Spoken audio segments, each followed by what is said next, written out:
Meditações para a Quaresma. Santo Tomás de Aquino. Segunda-feira da Paixão.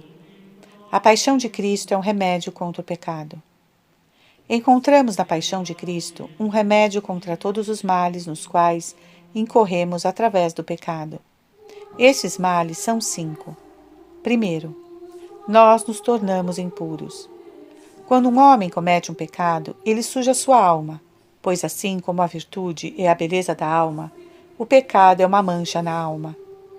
Donde vem, Israel, donde vem, que te encontras em terra inimiga, que definhas em solo estranho, passas por imundo qual cadáver? Baruque 3:10. A paixão de Cristo remove essa mancha, pois Cristo, por sua paixão, fez do jorrar de seu sangue um banho no qual ele pudesse lavar os pecadores. A alma é lavada com o sangue de Cristo no batismo, porque é do sangue de Cristo que o sacramento tira o seu poder de dar nova vida. Quando, portanto, alguém é batizado e mancha a si mesmo novamente pelo pecado, ele insulta a Cristo e peca mais gravemente do que antes. Segundo, nós ofendemos a Deus. Como o homem que só pensa com a carne ama aquilo que é belo para a carne, assim Deus ama a beleza espiritual, a beleza da alma.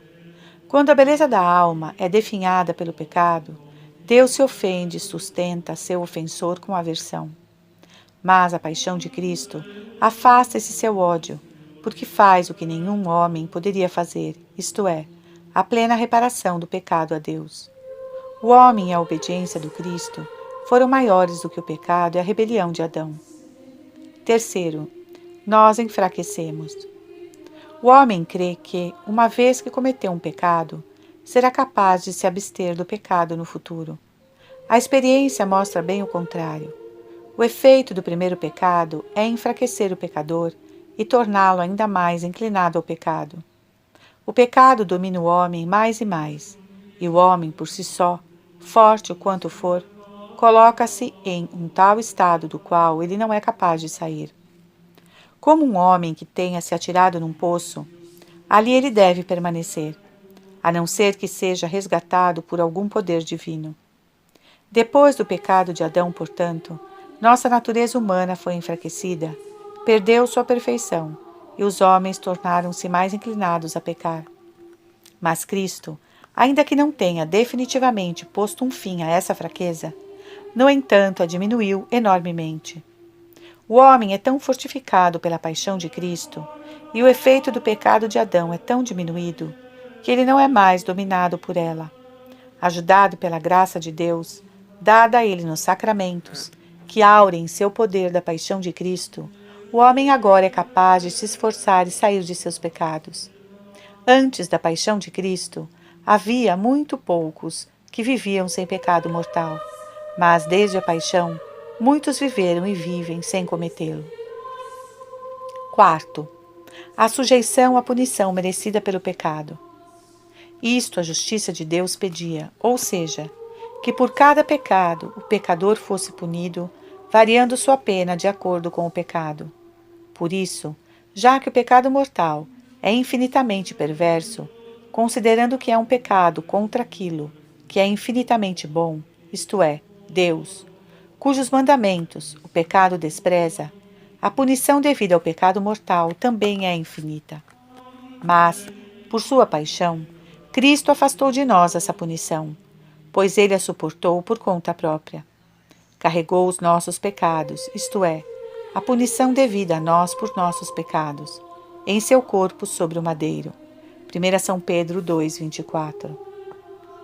Tão grandes foram o poder e o valor da paixão de Cristo, que ela foi suficiente para expiar todos os pecados de todo o mundo, embora possam ser contados aos milhões. Esta é a razão pela qual o batismo liberta os batizados de todos os seus pecados, e o sacerdote pode perdoar pecados. É por causa disso que o homem, que conforma mais e mais a sua vida à paixão de Cristo, e se faz como Cristo em sua paixão, alcança um perdão ainda mais completo e graças ainda maiores. Quinto, o banimento do reino de Deus. Aqueles que ofendem o rei são mandados para o exílio. Assim também o homem foi expulso do paraíso. Adão, tendo pecado, foi lançado para fora imediatamente, e os portões se fecharam por trás dele. Mas, por sua paixão, Cristo abriu esses portões e chamou de volta do exílio esses exilados. Assim como o lado de Cristo se abriu pela lança do soldado, os portões do paraíso se abriram aos homens, e assim que o sangue de Cristo jorrou, a mancha foi lavada, Deus foi aplacado, nossa fraqueza foi removida. As reparações pelos nossos pecados foram feitas, e os exilados foram reconduzidos.